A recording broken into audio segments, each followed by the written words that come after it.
Ayan mga kaprobinsya, hindi natin sinasayang yung mga nalalaglag na kalamansing hinog dito sa ating area. Bagkus ito ay iniipon natin para ito ay itanim naman natin mga kaprobinsya. Yung ating pagtatanim mga kaprobinsya, kahit man sabi nga ng iba ay ganun man katagal bago tayo ay magprodukto o makapag-harvest, hindi natin iniisip yun. Ang mahalaga mga kaprobinsya, nakapag-umpisa tayong magtanim. Katulad nito, yung pagpupula.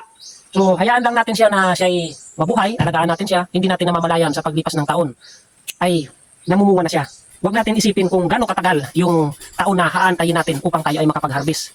Bagkus isipin natin, kung mahalaga tayo ay nakapagtanim na mayroon tayong inaantay sa mga darating na taon. Taon man ang abutin mga kaprobinsya, hindi natin yon iniisip. Kaya itong ginagawa natin ay bahagi sa ating mga plano dito sa ating area na punuin natin ng mga pwede nating mapakinabangan, prutas man yan, mga kaprobinsya, o mga tanim-tanim na pwede natin mapakinabangan in the near future.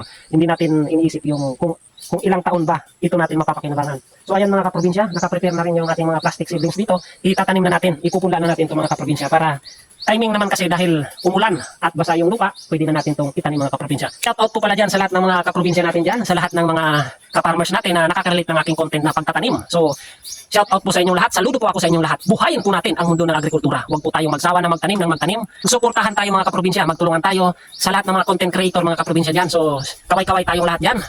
At maraming salamat sa mga viewers ko at followers na walang sawang sumusuporta at nanonood ng aking mga video. Mag-ingat po tayong lahat. God bless. Peace bye. Alright.